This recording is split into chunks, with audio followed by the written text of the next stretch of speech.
Welcome to the Crunch Time Podcast with Jeff and Booner. Today it's Jeff and Lukas. Lukas Klotz, the ball knower. He's joining me today. We're breaking down Lions 49ers NFC Championship game. Now, it's not at Ford Field, though. It's not at Ford Field, though. By the way, I will be down at Ford Field for the watch party. I just bought my tickets. I was thinking about that too, but I don't know if I can get off the 9 to 5 in time. I don't know if I can.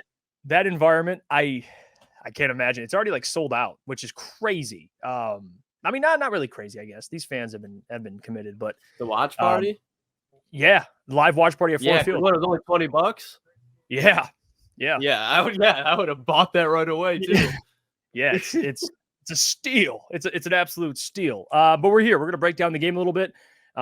We had our live stream on Sunday, me, you, and Booner, and we kind of talked about it a little bit, but now I'm going to get into really the game breakdown and what we think of both sides and really just how much of a chance we give the Detroit Lions, which I do think is higher than most people think. I think the Lions coming into this game, people just assume. You look at the odds on FanDuel, who's going to win the Super Bowl. It's like a close three teams, Chiefs, Ravens, 49ers, and then at plus like 800, it's the Lions. So even Vegas doesn't believe the Lions have a chance.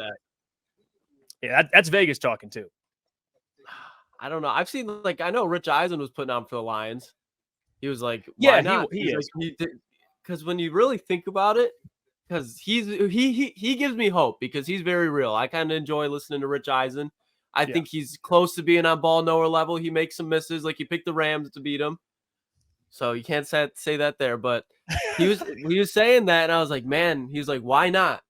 Because of their secondary. He's like, have you seen the Niners secondary? And it's true. Like the Lions and Niners, everything they do replicates each other. Their weaknesses are pretty similar. I would say the Niners don't have like bad offensive line, but they have an offensive line that you can expose outside of Trent Williams. I don't think you can do that with Detroit. I know Jonah's out, but even when Jonah was out, the Lions, they came alive in that second half, and that's when Jonah wasn't there. I'm not saying Jonah's not I respect Jonah. He's a great player, but they can win without him, I think.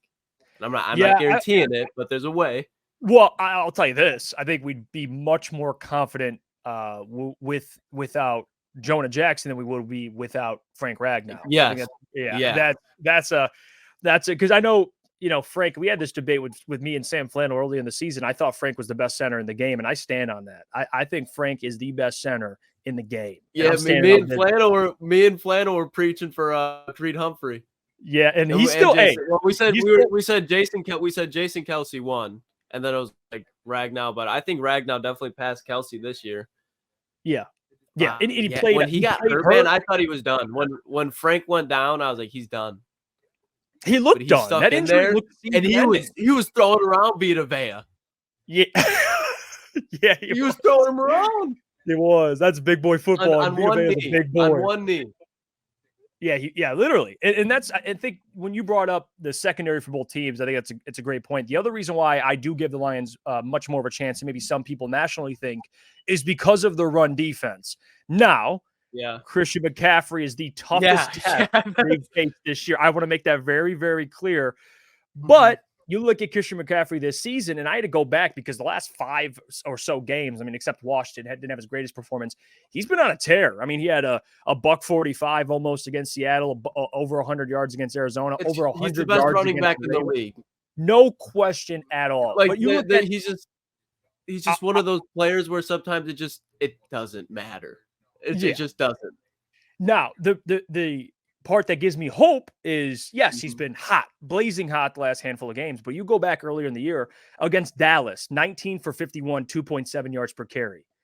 And I believe in that game, his longest rush was for 8 yards. Now, I remember, if I remember correctly, during that stretch, he was a little banged up, but it to me, this is proof it can be done. You can contain McCaffrey. And I think they've done a really good job. The Lions have up until this point. Now, him in the receiving game is a whole different. That's exactly what I was about to say. We're not even getting to that. We're just talking about on the ground. But again, if you could put the ball in Brock's hands more often than not, Lukas, this defense, at least what we've seen in Detroit, they've been opportunistic. I think that's a favorable matchup. I do.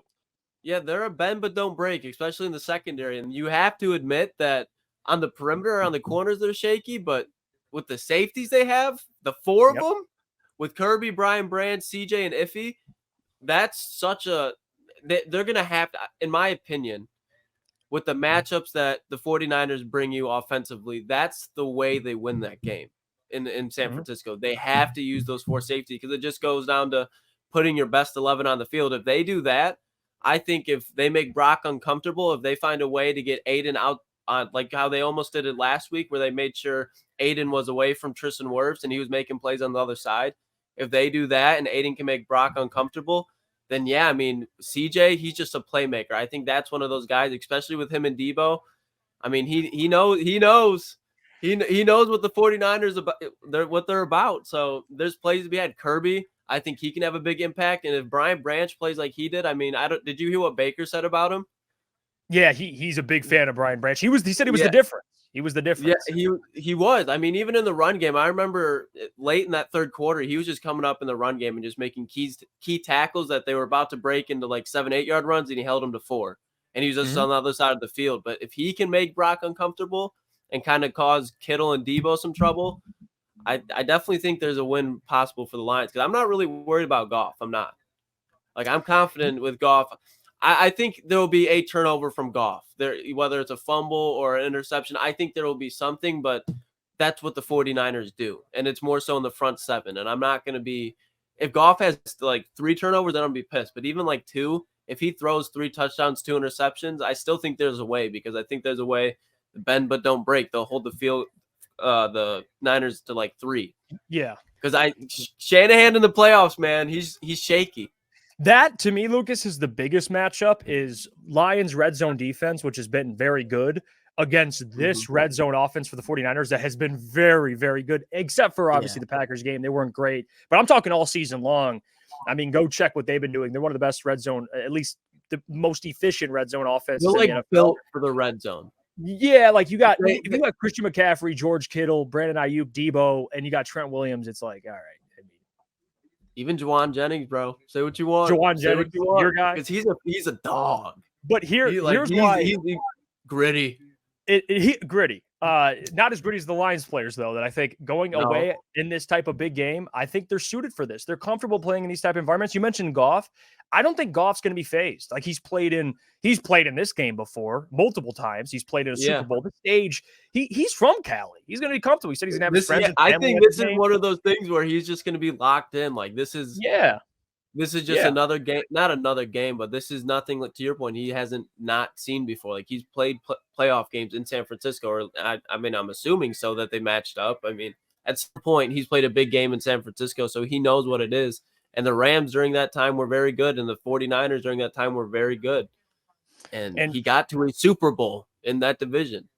Yeah, and I mean, and you look at just the run game for the offense. I mean, to kind of help Goff out, this 49ers defense, although you look at some big names, right? A Nick Bosa, Chase Young, who they acquired, Javon Hargraves. They got Eric Armstead, who's been there for like 20 years. I feel like he's been there forever. Even Javon Kinlaw. Javon Kinlaw, he was out. He was inactive for a while. Now he's back and he's making plays. And Cleveland Farrell, he revived his career there. Yep. The Raiders draft pick, baby. That's how they roll over there. But you look at their defensive line. Yeah, they can get after the quarterback. But to me, that run defense is a little questionable. Like it's a little questionable. And that's it. At times they've been exposed, and at other times it's just inconsistent. I mean, Aaron Jones. I mean, if Aaron Jones did it, Jahmyr Gibbs can do it. Yeah, and you're facing, to me, I would say the best backfield duo in the entire NFL. So I think that's another good matchup. Now, I think the main concern for Lions fans, and if you disagree, comment down below what your main concern is. For me, it's this 49ers offense, the passing attack against this secondary. But you mentioned it, the safeties, that helps. They got good safeties. But still, like in coverage, they're going to score touchdowns. You have to prevent them from scoring. That is everything. The big play. You can honestly make a case that the Lions secondary is better than the 49ers. You can honestly make the case. Because where they have Tre'Davious Ward, we have C.J. Gardner-Johnson, so they level out. And then I can't remember the slot corner. Diamaduke Lenore. He's a dog. So is Brian Branch. And then after that, they have Tayshaun Gibson, who's like 5 years past his prime, and he's a solid player, but he's past his prime.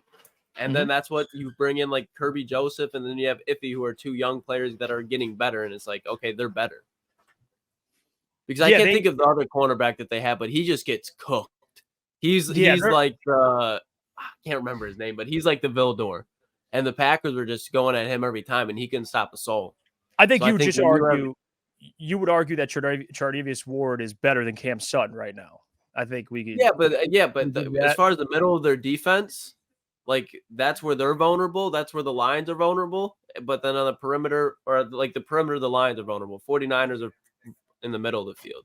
That's what I'm saying. Yeah. It's like with the weaknesses, they still have a good player there.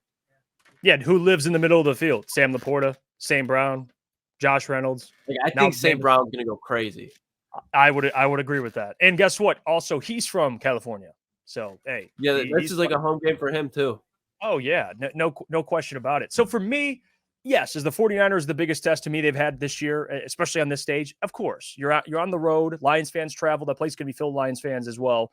But I do think this team is built to handle that type of environment. And I do think the Lions should be more respected than they currently are.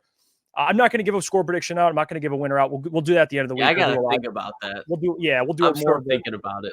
We'll do more of the deep dive in and breakdowns later in the week. We'll give out a final score prediction. But Lucas, I think the Lions are going to be in this game for a lot. Yeah, it's not going to be a blowout. If people think it's a blowout, they just don't respect the Lions. Because if you can say that after watching how the 49ers played in the last playoff game, and especially the fact that Debo is not going to be 100% if he plays, that's a huge factor. That's like Amon-Ra St. Brown for them. You know what I mean? Yeah, me and you were in lockstep with that. I think Debo, it's not just how great he is, because you're absolutely correct. It's a bigger loss than people think, even though you could say Ayuk, he is a huge loss because Kittle, him, Christian McCaffrey, yak.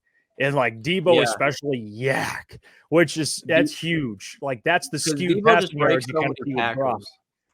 And especially breaking tackles. Absolutely. Like Vildor and Cam Sutton trying to tackle Debo.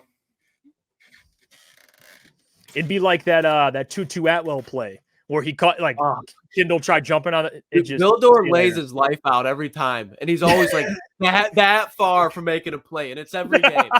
Like there was the dime, I don't remember who it was to, but it was like Baker threaded a needle, and Vildor just laying his life. He can't make he really does. Watch him be the difference maker. Pick six, Kindle Vildor in the fourth quarter. Yeah. Watch. He's We're going to send him on a corner blitz. He's him. He's going to strip sack Brock Purdy. Yeah, you know who I think should keep up his play? Brian Branch, who you mentioned earlier. Dog. Absolute dog. I love Brian Branch. I'm trying to get a Brian Branch jersey, to be honest with you, but Iffy, Melifonwu, those two, sending those guys off the edge, game changer. And I think besides Trent Williams, this offensive line, a little leaky. Pause on that, but a little leaky. Like they don't have like pause on that extra, but you get what I'm saying. Besides Trent, they're not fantastic. No, especially with the Lee McNeil being back, and he had a solid game. I don't think he didn't have a sack, but he definitely made an imprint on the game against Tampa. So if they can find a way to get that, Hutch, I think is going to show up regardless. Like I expect Hutch, he's just been rolling. I don't think that's going to change. I would expect them to get James Houston in the rotation this week. Hopefully. I would like to say that, but I thought that last week, and now he's not there. So I don't know, but I do think that there's ways that they can exploit that, even with I know that it didn't work and Tampa got a touchdown off of it, but in the red zone, when they just sent CJ flying up the middle and Baker got the quick screen to Rashad White and he was able to make a play and it was just a walk-in touchdown, like Tampa just schemed up a perfect play for that. But you get CJ blitzing in there. You get CJ Gardner-Johnson just smoking Brock Purdy. He's going to remember because CJ's talking shit. That's one of those things where Trent Williams is coming over here. Now Trent Williams is punching CJ. That's what they need. That's what they need. If CJ Gardner-Johnson can just pop Brock Purdy, talk his shit, get Trent Williams pissed, that's what they need. That's what they need. Yeah, I like that CJ did that, giving the ball to Baker after the interception. I love that pettiness. You need that because it worked out for Baker because he has Mike Evans who was just cooking and Cam Sutton. If Cam Sutton would ever be in press man coverage with 20 seconds left in the half, and we lost that game, my head would explode. Like he was just lunging and Mike Evans just cooked him. Put him on Vildor, it's cooked. But if you can get in a guy like Brock Purdy's head where it's like he's obviously not going to express it, but you make him think for a second and then you keep, hey, Hey, like you need a guy like that because then that just gets him out of his element. And if you can get him out of his element and you can he's going to try to shut you up and take plays, you can make ones out of it. Yeah. Who's the defensive tackle for the Packers? Wyatt. What's it? You know his first name? Devontae Wyatt. Yes. He came out before the game last week and said like, if you pressure Brock, he'll give you one or two. Like he'll turn that football over. Now he didn't turn it over at all. I don't think. But you can see that Brock was uncomfortable. Yes, that's where I was going because there will be opportunity. There will be to get one or two, especially it's like Lance Stevenson. It's like Lance Stevenson. Like every team needs a Lance Stevenson because you know that just he has an effect on the game psychologically, and that's valuable, especially when you're going up against Braun. When you're going up against Braun, and that's Christian McCaffrey, that's Brock Purdy, that's George Kittle, Deebo Samuel. Because I do think Brock Purdy is a good quarterback. Yes, he is a system quarterback, but what can you really knock about him? 2 years, 2 NFC championships. Yeah, I'm with you. Like what are we doing? Like he doesn't have to be elite, but he's pretty damn fucking good. Yeah, oh yeah. Like there's both can be true, right? He benefits from the situation and coaching he has, and also he's really good. Like, can we kind of break bread there? Like, you can't say, well, he's in the best situation in football, which I agree. And he has the best weapons in football, which I agree. But then that completely discounts. He plays the most important position in football, and he's succeeding at it. Like, you two NFC Championship games, look at the statistics. Doesn't turn the ball over that much. I know you look at the Ravens game, and yeah, he had a majority of his turnovers, but for the most part of the season, he's been great. He's been really great. I mean, his record since starting for the 49ers is insane. If you just look at it, you can look at the stats, but then it's like, okay, what do those stats or what are they really adding up to? And they're adding up to wins. And it's like, the 49ers are stacked and he's not the best player on that offense by any means, but he knows how to make plays individually too. Like he is a mobile quarterback and that helps him. And he has the arm and the accuracy. If you don't think he's an accurate quarterback, you're just being ignorant, in my opinion. Like that man knows how to put it on a dot, and he knows how to throw and leverage throw. So George Kittle can get more yak. So Deebo Samuel can get more yak. So Brandon Ayuk can get more yak. Like his chemistry with his wide receivers and the ability to actually get it to all of them, and like them actually being able to make plays is completely underrated because you can go even like look at Stephon Diggs in Buffalo. And I'm not saying like there's tons of wide receivers that are like that where they're not getting the ball and then they're throwing a fit. You don't hear a peep in San Francisco because they all get the ball. He finds a way. Defending him. Debo's defending him on Instagram and defending him from Ryan Clark. And like they have his back. Like they love Brock. Yeah, and it's for a reason. Oh, yeah, of course. And at least with Brock, I think this could work in the Lions' favor. You see that Ravens game. They had a couple batted balls at the line of scrimmage. Like Aiden, 6'7", try and get your hands up. There was a couple where he was like that close. Close. Oh yeah. And again, he's gonna make some bad decisions like every quarterback does. But at least you can say going into this game, Lucas, you have the more experienced quarterback. Much more. That's why. That's the most. You can say whatever you want about how talented the Niners roster is. The Lions have the better quarterback, and in my opinion, they have the best wide receiver and they have the best safeties. Like I love Deebo Samuel, what he can do, but as just a pure wide receiver, Amon-Ra St. Brown, without a doubt, is better than Brandon Ayuk and Deebo Samuel. Yeah. Amon-Ra St. Brown was the third best wide receiver. You can even make an argument for second if you really want to. Yeah, he's him. But Amon-Ra St. Brown is that guy. And then look at the tight end position. You'd argue he's what, the second best tight end? Sam Laporta? Yeah, you can. I mean, I think George Kittle, I still think George Kittle is the best tight end in the NFL, but Sam Laporta in the next year or two will jump him. But now, I think where? You put him 2, 3, Sam Laporta? I think this year it has been George Kittle, Sam Laporta, Travis Kelce. Okay. Now in the postseason, I think Travis Kelce, like you even saw it last week against Buffalo, like Travis Kelce, when it matters, makes plays. So postseason is a completely different animal. But right now, what I've seen, I think it's been George Kittle, Sam Laporta, Travis Kelce.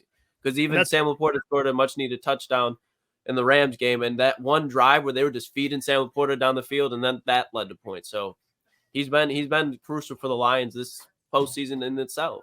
Who are they going to put on Sam Laporta, you think? Fred Warner? Dre Greenlaw? Yeah, no, Fred Warner 100%. Oh, that's going to be... But what I was going back to saying about Christian McCaffrey, where sometimes it just doesn't matter. I think you can say the same exact thing with Jahmyr Gibbs. Like Jahmyr Gibbs, if he breaks through, if they manipulate the linemen so they can get Dre Greenlaw or Fred Warner out of position for 2 seconds, which it's difficult, especially with Fred Warner, but Dre Greenlaw is very aggressive. Like he just fucking flies in there and kills people. If you can get Dre Greenlaw out of position for 2 seconds, and then you got Tayshaun Gibson and Jahmyr Gibbs one-on-one, I mean, come on now. That's barbecue chicken. That's barbecue chicken. Dre Greenlaw is that man. He's terrifying. He's terrifying. Yeah. Like Fred Warner is terrifying in itself, but I would be and obviously I'm not an NFL player so I wouldn't know. But if I was looking at a gap and I had to go Dre Greenlaw or Fred Warner, I'm going towards Fred Warner. Going towards Fred Warner. Like Fred Warner is going to smoke me, but Dre Greenlaw is going to kill me. That's the reason why I would tell my kids not to play running back, just because of Dre Greenlaw. Like if you make the NFL, you're gonna have to see him. So no, you're not playing running back. That's play why kicker. If they can get David Montgomery, I don't expect David Montgomery to run for a lot of yards. If David Montgomery does, I think if both of those guys can get 80+ yards, Lions win. Yeah, I think Jahmyr Gibbs is going to get 80 because I do think he makes a play.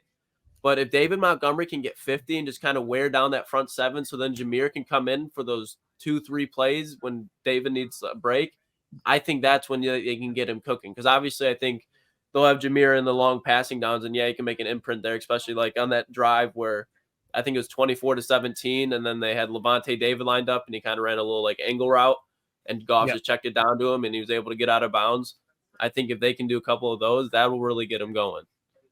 Yeah, I think the change of pace, David to Jahmyr, is going to cause problems. I do. And I think Jahmyr could have a big game this week. Because they're going to be so focused on Amon-Ra.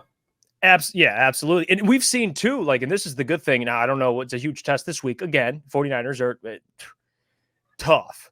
But we've seen this offense have success even without success running the football. Like Jared Goff in this passing game and what Ben's dialing up, like they're getting what they want with Sam, Josh Reynolds, Amon-Ra St. Brown, of course, sprinkle a little Jameson Williams. Like they'll move up and down the field, like through their passing game. But we talked about it last pod, Lucas. The 49ers can beat you either way. Like that's why it's a good test. Like they could beat you passing the football, they can beat you running the football, kind of like the Lions, right? It's a very even matchup, but I will say the 49ers have the more talented roster, but call me crazy. I don't. If Nick Bosa's on Penei Sewell, I think Penei Sewell puts Nick Bosa in a phone booth. I really do. I do not see a way. Like I just don't see Penei Sewell giving up. Like he has not allowed a sack this postseason. I don't think that changes. He is just locked in. That man is in a different mindset right now. Did you see his pregame speech? That man is ready to kill somebody. He's just waiting. He's just waiting. I wonder if I can pull it up what he said. That speech had me like I was sitting there watching like he's like, come to Detroit, fuck him.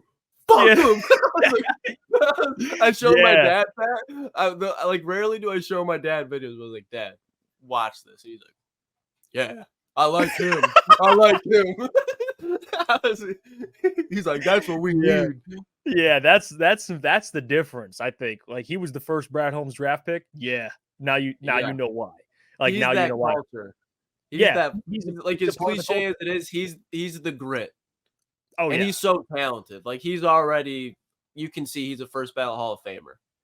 Absolutely. And like I'm really interested to see like if Taylor, I probably wouldn't be this year, but if he retires, that could be this year, depending on how the season goes. Like if they walk off with the Super Bowl, I like him and Frank, I would expect to retire. I'm not saying it would happen, but I wouldn't be shocked if they move Penei to left because he has the athleticism to play both tackles. Mm-hmm. If he does that, if they're able to do it, would be so much better because if you could just put Penei Sewell in the left tackle and then, you're kind of rebuilding your offensive line, but your left tackle is secured. That's what the 49ers got going on right now. Absolutely. And the Bucs had that with Tristan Wirfs. He played right tackle, and this year he played left. Look at him. Like, who cares? I mean, Tristan Wirfs. Like, you just move. But Penei Sewell is better than Tristan Wirfs. I would agree with that. So my point is, I ain't worried about it. I mean, hell, he could play every position, I think, on the offensive line. Like, he could play tight end, I think. Like, that dude he's different. And I do think what would help the Lions this week is the youth. We had this conversation last week talking about some of the Texans, the Packers.